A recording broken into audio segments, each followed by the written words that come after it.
Pendant les années de grand développement de la forêt en France, entre les années 60 et 2000, il y avait un fonds spécial, Fonds forestier national, qui aidait à l'investissement forestier notamment. Et à ce moment-là, la forêt française plantait entre 110 et 120 millions de plants par an. Et c'est ce qui a permis de reboiser 3 millions d'hectares en France. Et nos amis les pépiniéristes nous disent « Attention, nous avons nos statistiques. On était l'année dernière à 48 millions et là, nous passons en dessous de 40 millions de plants par an. » Donc c'est un signal d'alarme que nous relayons et qu'il faut comparer à ce qui se fait dans des pays voisins. Les Allemands, tout près de la France, bien sûr, plantent tous les ans plus de 300 millions de plants. Si on va un tout petit peu plus loin, mais pas très très loin non plus, les Polonais plantent 1 milliard de plants. Donc il y a un grave problème parce qu'on arrive à créer un trou, à commencer à créer un trou à l'échéance où ces plantations seront exploitables, donc 40, 50 ans, voire plus, et donc on ne peut pas rester dans cette situation. Alors nous avons, avec nos partenaires de la filière bois, alerté le pouvoir public et nous travaillons actuellement sur un mécanisme avec le ministère de l'Agriculture pour créer un fonds que nous souhaitons appeler Fonds stratégique forêt et qui soit de l'argent venant notamment des ressources du carbone. C'est le deuxième poste de branche économique de déficitaire au niveau national, après le pétrole, justement. Et ce deuxième poste porte sur 6 milliards d'euros actuellement au niveau de la filière bois. Mais quand on regarde dans le détail de ce déficit, ce sont essentiellement des produits transformés.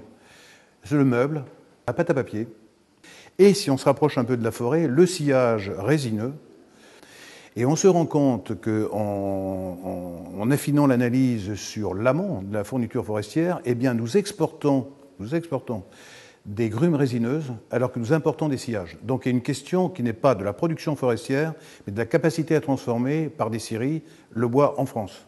Et il y a un autre point très important, c'est que l'on ne sait pas valoriser suffisamment la production principale de la forêt française, qui est le bois feuillu. La forêt française est feuillue aux 2/3. Il y a deux secteurs porteurs pour le court, le moyen et certainement le long terme, c'est l'énergie et le bois dans la construction.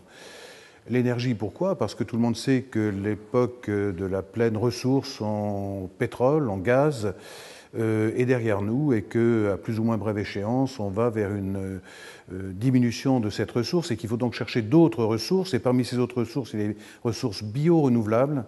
Et dans cette bioénergie, la forêt est le principal facteur.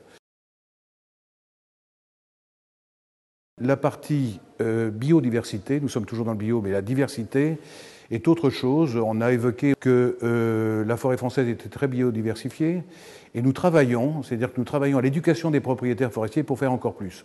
Cette biodiversité ne se fera pas uniquement à travers les essences forestières, ce que nous faisons depuis des siècles, mais à travers toutes les composantes, insectes, champignons, etc., qui se trouvent dans la forêt et qui, il faut le dire, nous connaissions mal.